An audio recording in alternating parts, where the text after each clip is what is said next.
Hello and welcome dear students. आज की इस वीडियो में हम बात करने वाले हैं वैदिक सभ्यता के बारे में, जिसे हम लोग आर्य सभ्यता के नाम से भी जानते हैं क्योंकि इसे आर्य लोगों ने बसाया था। भारतीय इतिहास को जानने में इस टॉपिक का सबसे इम्पोर्टेंट योगदान है क्योंकि ये हमारा बेसिक तैयार करता है इतिहास को जानने के बारे में। भारतीय इतिहास का ये एक मोस्ट इम्पोर्टेंट टॉपिक है जिससे कंपटीशन एग्जाम्स में अक्सर एक ना एक सवाल ज़रूर पूछा जाता है, चाहे तो वो सिंधु घाटी सभ्यता से पूछा जाता है, अन्यथा वो आर्य सभ्यता से पूछा जाता है। सिंधु घाटी सभ्यता के बारे में मैं पिछली वीडियो के अंदर चर्चा कर चुका हूँ, जिसका लिंक आपको नीचे डिस्क्रिप्शन में या फिर ऊपर आई बटन पर मिल जाएगा। अब हम बात करते हैं वैदिक सभ्यता के बारे में। चलिए शुरू करते हैं। क्वेश्चन नंबर 1, किस वेद में जादुई माया और वशीकरण यानी कि मैजिकल चार्म्स एंड स्पेल्स का वर्णन मिलता है? तो ये वेद है अथर्ववेद। अथर्ववेद जो कि चारों वेदों में सबसे लास्ट में लिखा गया था। ठीक है, वेद टोटल 4 होते हैं जिसमें से सबसे अंत में लिखा गया अथर्ववेद है। उस समय तक उत्तर वैदिक सभ्यता का अंतिम चरण आ चुका था और उस समय जो इंसान है वो अंधविश्वासों में और जादू टोना में आदि में विश्वास करने लगा था। ओके, तो यहाँ पर राइट आंसर होगा option number A.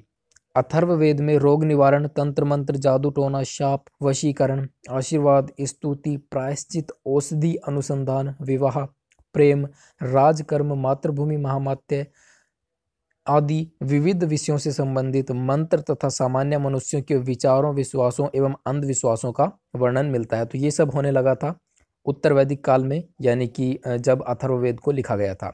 Next question है, आर्य भारत में किस रूप में आए थे? आर्य जो थे भारतवर्ष में आक्रमणकारी के रूप में आए थे। तो यहाँ पर ऑप्शन नंबर सी हमारा राइट आंसर होगा।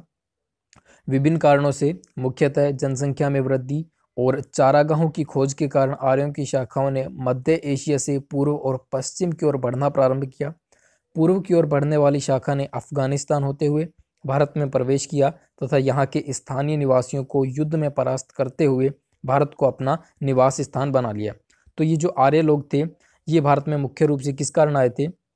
क्योंकि इनके वहाँ पर जनसंख्या वृद्धि हो गई थी और चारागाहों आदि की खोज के लिए ये मुख्य रूप से आक्रमण करने के लिए आए थे भारत पर।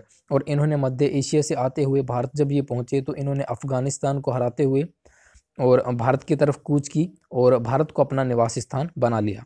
अगला प्रश्न है, आर्य सभ्यता में मनुष्य के जीवन के आयु के आरोही क्रमानुसार निम्नलिखित चरणों में कौन सा विकल्प सही है? आरोही क्रम का मतलब होता है बढ़ते क्रम में।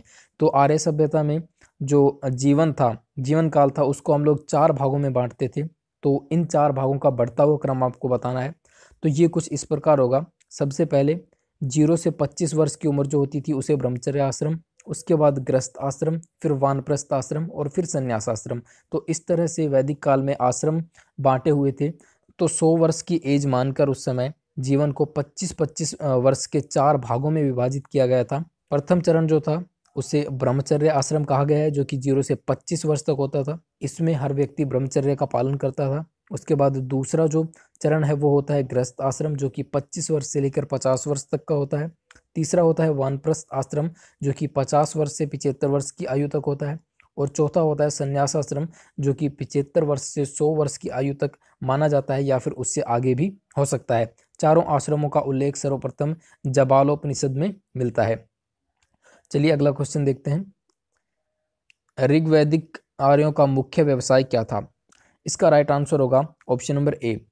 तो आर्य जो थे वो चारागाह की खोज में भारत में आए थे। मुख्य जो उनका व्यवसाय है वो हम लोग मान सकते हैं कि उनका मुख्य व्यवसाय क्या था? पशुपालन था, यानी कि वो पशुओं का पालन एवं कृषि पर ज़्यादा निर्भर थे। ऋग्वेद में आर्यों के मुख्य व्यवसाय के रूप में पशुपालन एवं कृषि का विवरण मिलता है, जबकि पूर्व वैदिक आर्यों ने पशुपालन को ही अपना मुख्य व्यवसाय बनाया था। ऋग्वैदिक सभ्यता एक ग्रामीण सभ्यता थी, जबकि हम लोग पिछली वीडियो में जब देखा था सिंधु घाटी सभ्यता के बारे में तो वो सभ्यता एक नगरीय सभ्यता थी। ओके, ये आपको याद रखना है। इस वेद में गव्य एवं गव्यति शब्द चारागाह के लिए प्रयुक्त हुआ है। तो चारागाह के लिए कौन सा शब्द प्रयुक्त किया गया है? गव्य या गव्यति। अगला क्वेश्चन है, आर्य भारत कब आए थे? यहाँ पर ऑप्शन नंबर डी हमारा राइट होगा। मैक्स मुलर के अनुसार 1500 ईसा पूर्व से लेकर 1000 ईसा पूर्व तक जो आर्य थे वो भारत के अंदर आए होंगे। अगला क्वेश्चन है, ऋग्वैदिक आर्य पशुचारी लोग थे। इस तथ्य से पुष्ट होता है कि ऋग्वैदिक में गाय के अनेक संदर्भ हैं। ये भी बात बिल्कुल सही है। अधिकांश युद्ध गायों के लिए ही लड़े गए थे, ये बात भी बिल्कुल करेक्ट है। पुरोहितों को दिए जाने वाले उपहार में प्राय गाय होती थी, न कि ज़मीन। ठीक है, तो जो पुरोहितों को, पंडित पुरोहितों को जो ज़मीनें दी जाती थी उपहार के अंदर, उसके अंदर ज़मीनें नहीं दी जाती थी, बल्कि वहाँ पर गायों का उल्लेख मिलता है। तो यहाँ पर ऑप्शन नंबर डी उपयुक्त सभी सही होगा। ऋग्वेद में गाय और सांड की इतनी चर्चा की गई है कि ऋग्वैदिक आर्यों को मुख्य रूप से पशुचारक कहा जा सकता है। गौ शब्द का प्रयोग ऋग्वेद में 174 बार हुआ है। ठीक है, ये चीज़ नहीं पूछी जाती, हालांकि उनके अधिकांश युद्ध गाय को लेकर ही हुए हैं। गाय को पवित्र माना जाता था, गाय सबसे उत्तम धन मानी जाती थी। पुरोहितों को गाय और दासियां ही दक्षिणा के रूप में दी जाती थी और भूमि जो थी वो कभी न दी जाती थी। नेक्स्ट क्वेश्चन है, आर्य लोग भारत में कहाँ से आए थे? देखिए, इसके बारे में वैसे तो अभी तक भी वैज्ञानिकों के बीच में मतभेद है, जो इतिहासकार हैं। कोई इतिहासकार इन्हें ऑस्ट्रेलिया से आया बताता है, कोई इतिहासकार इन्हें पूर्वी यूरोप से आया बताता है। ठीक है, तो उनके बीच में बहुत ज़्यादा मतभेद है। कोई इतिहासकार इन्हें तिब्बत से आया हुआ बताता है, लेकिन जो सर्वमान्य मत है वो दिया गया था इतिहासकार मैक्स मुलर के द्वारा। उनका कहना था कि आर्य लोग जो थे वो मध्य एशिया से आए थे। तो ऑप्शन नंबर डी हमारा यहाँ पर राइट आंसर होगा। आर्यों के आगमन के विषय में विद्वानों में मतभेद है। मैक्स मुलर ने आर्यों का मूल निवास स्थान किसे बताया है? मध्य एशिया को, मैक्स मुलर ने, जो कि सर्वाधिक मान्य मत है। अगला क्वेश्चन है, वेदों की संख्या कितनी है? ये मैं आपको वीडियो के स्टार्टिंग में भी बता चुका हूँ कि वेदों की कुल संख्या 4 है, जो कि चलिए देख लेते हैं कौन कौन से हैं। वेदों की कुल संख्या 4 है, जो कि कुछ इस प्रकार है। सबसे पहले लिखा गया था ऋग्वेद, उसके बाद यजुर्वेद, फिर सामवेद और फिर अथर्ववेद। अथर्ववेद जो है वो सबसे नया वेद है, यानी कि सबसे बाद में लिखा गया था। और सबसे प्राचीन वेद है ऋग्वेद, जो कि सबसे पहले आर्यों द्वारा लिखा गया था। सबसे प्राचीन वेद ऋग्वेद एवं बाद का वेद अथर्ववेद है। अगला क्वेश्चन है, ऋग्वैदिक आर्य किस भाषा का प्रयोग किया करते थे? तो ऋग्वैदिक आर्य जो थे वो संस्कृत भाषा का उपयोग किया करते थे। ऑप्शन नंबर सी हमारा राइट आंसर होगा। ऋग्वैदिक आर्यों की प्रमुख भाषा संस्कृत थी। वैदिक कालीन ग्रंथ मुख्य रूप से संस्कृत भाषा में ही लिखे गए हैं। अगला क्वेश्चन है, आर्य शब्द का अर्थ है। तो आर्य शब्द का जो अर्थ होता है मुख्य रूप से वो होता है श्रेष्ठ या कुलीन। ठीक है, तो ऑप्शन नंबर ए हमारा यहाँ पर राइट आंसर है। आर्य शब्द का अर्थ श्रेष्ठ, उदात्त, अभिजात्य, कुलीन या उत्कृष्ट या स्वतंत्र माना गया है। ठीक है, ये सब आर्य के पर्यायवाची शब्द हैं। अगला प्रश्न है, शब्द निष्क का अर्थ वैदिक काल में आभूषण था, जिसका अर्थ बाद में प्रयोग हुआ निम्न रूप में। यानी कि शब्द निष्क जो है वो सबसे पहले जो आर्य सभ्यता थी उसमें आभूषण के रूप में यूज किया जाता था, लेकिन बाद में इसका प्रयोग किस रूप में हुआ है? बाद में इसका प्रयोग किया गया था सिक्के के लिए। ऑप्शन नंबर सी राइट होगा। निष्क शब्द का प्रयोग प्रारंभिक रूप से वैदिक काल में हार जैसे, यानी कि जो नेकलेस होता है गले में पहनने के लिए, उसकी तरह किसी स्वर्ण आभूषण के लिए किया जाता था, लेकिन बाद में इसका प्रयोग सिक्के के लिए किया जाने लगा। यानी कि बाद में निष्क जो है वो सिक्कों को कहा जाता था। अगला क्वेश्चन है, वैदिक गणित का महत्वपूर्ण अंग है। वैदिक गणित का जो महत्वपूर्ण अंग है वो है शूल सूत्र। ऑप्शन नंबर बी हमारा यहाँ पर राइट आंसर होगा। अगला क्वेश्चन है, भारतीय संगीत का जनक कहा जाता है। भारतीय संगीत का जनक जो है वो कहा जाता है सामवेद को, जो कि वेदों के अंदर तीसरे क्रम का वेद है। सबसे पहले ऋग्वेद, उसके बाद यजुर्वेद, फिर सामवेद और फिर अथर्ववेद। तो ये जो सामवेद है इसके अंदर मुख्य रूप से संगीत के बारे में जानकारी मिलती है। तो ऑप्शन नंबर सी हमारा यहाँ पर राइट होगा। भारतीय संगीत का जनक सामवेद को कहा जाता है। भारतीय शास्त्रीय संगीत के सिद्धांत की विवेचना सामवेद में की गई है। इसमें अधिकांश मंत्र ऋग्वेद से ही लिए गए हैं और उनका उच्चारण विशेष प्रकार के यज्ञ के अवसर पर गाते हुए किया जाता था। इन मंत्रों का उच्चारण करने वाले को उद्दाता कहा जाता था। तो सामवेद के जो मंत्रों का उच्चारण करने वाला होता था उसे क्या कहते थे? उद्दाता। इससे आपको याद रखना है। हमारा नेक्स्ट क्वेश्चन है, आर्य जनजातियों की प्राचीनतम बस्ती कहाँ है? आर्य जनजातियों की जो प्राचीनतम बस्ती है वो सप्त सिंधु नामक स्थान पर है। ऑप्शन नंबर डी यहाँ पर राइट होगा। आर्य जनजातियों की प्राचीनतम बस्ती सप्त सिंधु क्षेत्र में स्थापित हुई थी, जो सिंधु नदी से लेकर गंगा नदी तक विस्तृत था। नेक्स्ट क्वेश्चन है, उत्तर वैदिक संस्कृति का काल किसे माना जाता है? उत्तर वैदिक संस्कृति यानी कि जो पूर्व वैदिक संस्कृति या वैदिक संस्कृति के बाद में हुई थी उसे बोलते हैं उत्तर वैदिक संस्कृति, यानी कि बाद वाली वैदिक संस्कृति। तो ये जो काल है वो माना जाता है 1000 से 600 ईसा पूर्व का। और जो प्रारंभिक या फिर बोल सकते हैं पूर्व वैदिक संस्कृति थी वो थी 1500 से 1000 ईसा पूर्व तक। और जो उत्तर वैदिक संस्कृति थी वो थी 1000 से 600 ईसा पूर्व तक। इसे आप याद रखेंगे। तो यहाँ पर हमारा ऑप्शन नंबर सी राइट है। आर्यों को एक जाति कहने वाला पहला यूरोपियन कौन था? तो सबसे पहले आर्यों को जाति किसने कहा था? राइट आंसर होगा मैक्स मुलर, जिसने ये भी कहा है कि आर्य लोग जो थे वो मध्य एशिया से आए थे।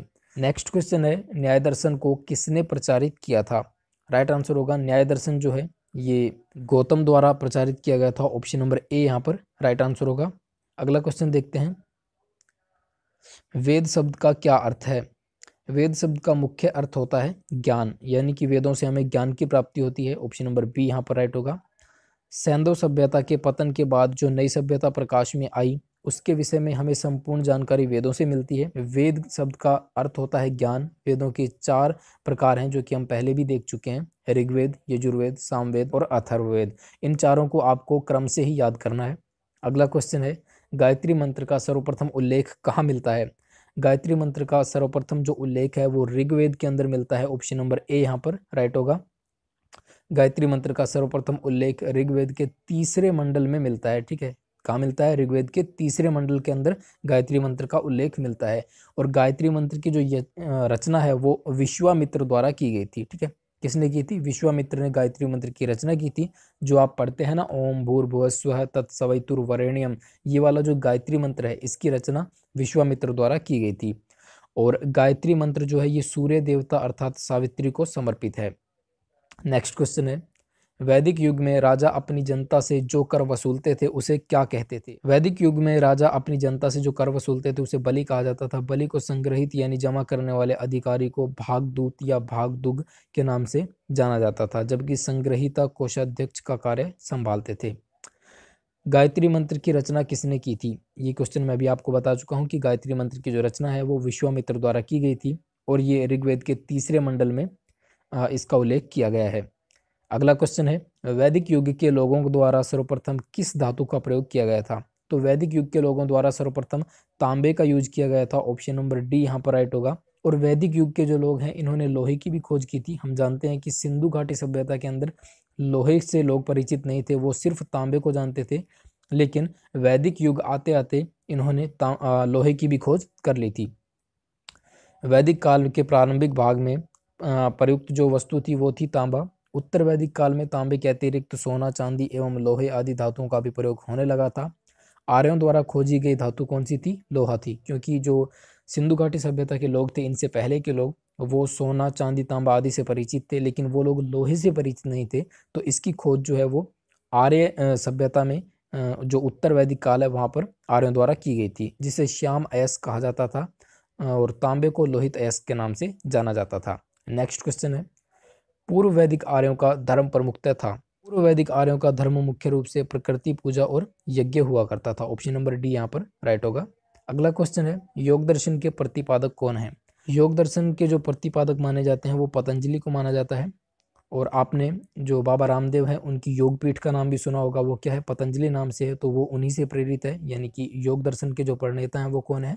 महर्षि Patanjali. Option number B right होगा। अगला क्वेश्चन है, पूर्व वैदिक या ऋग्वैदिक संस्कृति का काल किसे माना जाता है? पूर्व वैदिक सभ्यता यानी कि जो वैदिक सभ्यता का प्रारंभिक काल है वो माना जाता है 1500 ईसा पूर्व से लेकर और 1000 ईसा पूर्व तक। और जो बाद की सभ्यता थी उत्तर वैदिक सभ्यता, उसका काल 1000 ईसा पूर्व से 600 ईसा पूर्व का माना जाता है। ये दोनों चीजें आपको याद रखनी है, ठीक है? यहाँ से क्वेश्चन जरूर बनते हैं। चलिए अगला क्वेश्चन देखते हैं, किस देवता के लिए ऋग्वेद में पुरंदर शब्द का प्रयोग हुआ है? तो पुरंदर शब्द का जो प्रयोग है ये देवता इंद्र के लिए यूज किया जाता है। इंद्र को उस समय सबसे महत्वपूर्ण देवता के रूप में जाना जाता था। भगवान इंद्र के लिए पुरंदर शब्द का प्रयोग हुआ है। इन्हें वर्षा का देवता माना जाता है। पुरंदर का अर्थ होता है किलों को नष्ट करने वाला, ठीक है? पुरंदर का अर्थ भी यहाँ पर 1-2 एग्जाम्स के अंदर पूछा गया है। तो पुरंदर का अर्थ क्या होता है? किलों को नष्ट करने वाला है। वैदिक साहित्य में प्रयुक्त ब्रीही शब्द का क्या अर्थ है? तो ये जो ब्रीही शब्द है इसका अर्थ वैदिक साहित्य में चावल के लिए किया जाता था, यानी कि चावल को लोग ब्रीही कहकर बुलाते थे। ऑप्शन नंबर सी हमारा यहाँ पर राइट होगा। और गेहूं के लिए देख सकते हैं आप लोग, गेहूं के लिए गोधूम शब्द का यूज किया जाता था। ऋग्वेद में कितने सूत्र हैं? तो ऋग्वेद में कुल 1028 सूक्त हैं। ऑप्शन नंबर सी हमारा यहाँ पर राइट होगा। ऋग्वेद के अंदर 10 मंडल हैं, 1028 सूक्त हैं और 10,462 ऋचाएं हैं। नेक्स्ट क्वेश्चन है, प्रसिद्ध 10 राजाओं का युद्ध जिसे हम लोग 10 राज्य युद्ध के नाम से जानते हैं वो किस नदी के तट पर लड़ा गया था? राइट आंसर होगा परुष्णी नदी के तट पर। परुष्णी नदी जिसे हम लोग अब रावी नदी के नाम से भी जानते हैं, तो इसी के तट पर लड़ा गया था ये 10 राजाओं का युद्ध, जिसमें एक तरफ तो था राजा सुदास, ठीक है, कौन था, राजा सुदास, और दूसरी तरफ अन्य राजा थे। और ये युद्ध जो है ये रावी नदी यानी कि परुष्णी नदी के तट पर लड़ा गया था। 10 राज्य युद्ध का जो उल्लेख है ये 7वें मंडल में मिलता है। इस युद्ध को परुष्णी नदी यानी कि रावी नदी के तट पर सुदास और 10 जनों के बीच लड़ा गया था, जिसमें सुदास विजय हुआ था। अगला क्वेश्चन है पुराणों की संख्या कितनी है। तो जिस तरह से वेदों की संख्या 4 है, इसी प्रकार से पुराणों की जो संख्या है वो 18 मानी गई है। ऑप्शन नंबर बी हमारा यहाँ पर राइट आंसर होगा। और सबसे प्राचीन पुराण की बात करें तो वो है मत्स्य पुराण। अगला क्वेश्चन है अस्तो माँ सदगम्य तमसो माँ ज्योतिर्गमय मृत्योर माँ अमृतम गमय कहाँ से लिया गया है। तो ये जो प्रसिद्ध श्लोक है ये लिया गया है उपनिषद से, यानी कि ऑप्शन नंबर ए यहाँ पर राइट आंसर होगा।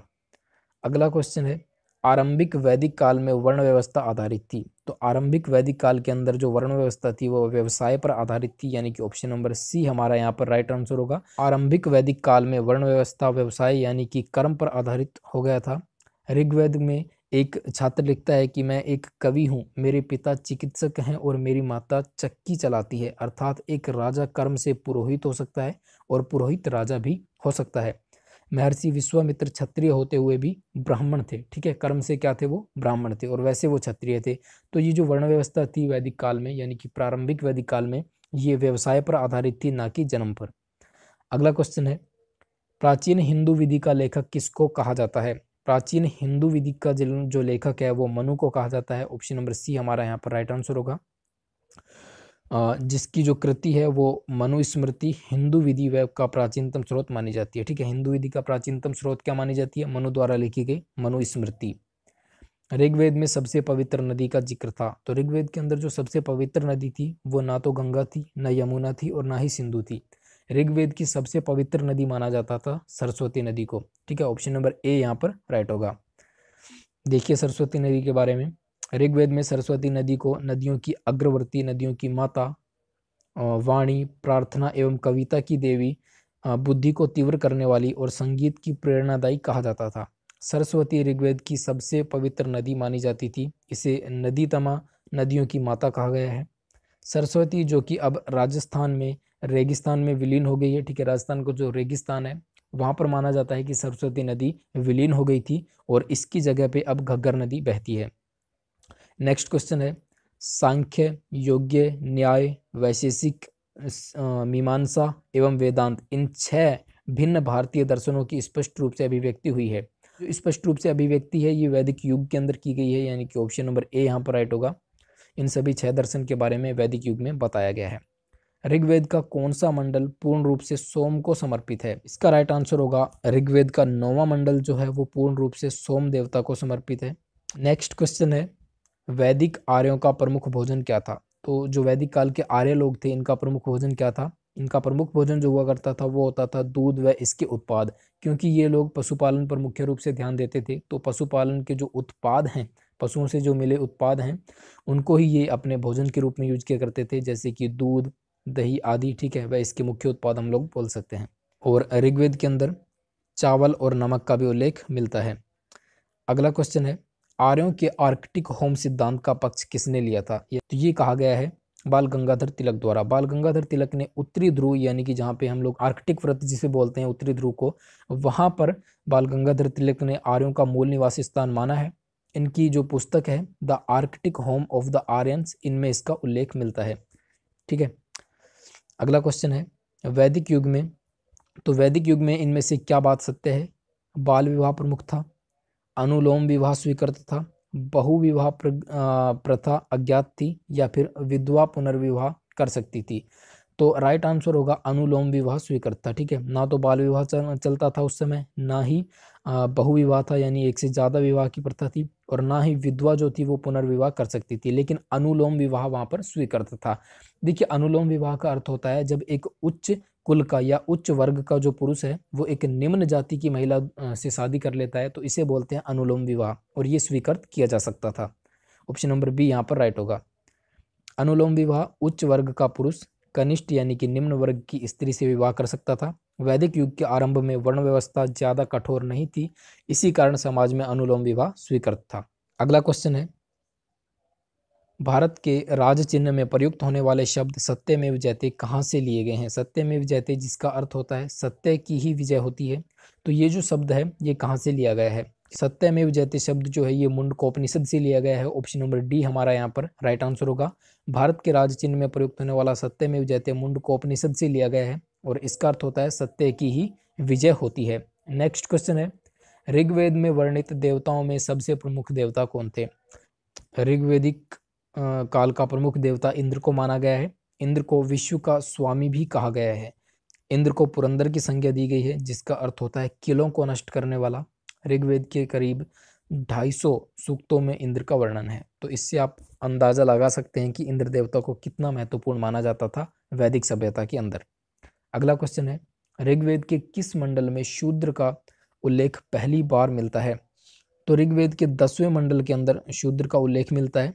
ऋग्वेद के 10वें मंडल में शूद्र का उल्लेख पहली बार मिलता है। ऋग्वेद के 10वें मंडल का एकमात्र पुरुष सूक्त ही चतुर्वर्णों का उल्लेख करता है। चतुर्वर्ण क्या होते हैं वो भी अभी मैं आपको बताता हूँ, लेकिन ये याद रखना कि जो चतुर्वर्णों का उल्लेख है वो ऋग्वेद के 10वें मंडल के पुरुष सूक्त में मिलता है। पहला वर्ण है ब्राह्मण। तो ब्राह्मण जो है इसको माना जाता है कि परम पुरुष यानी कि ब्रह्मा जी के मुख से निकले हैं।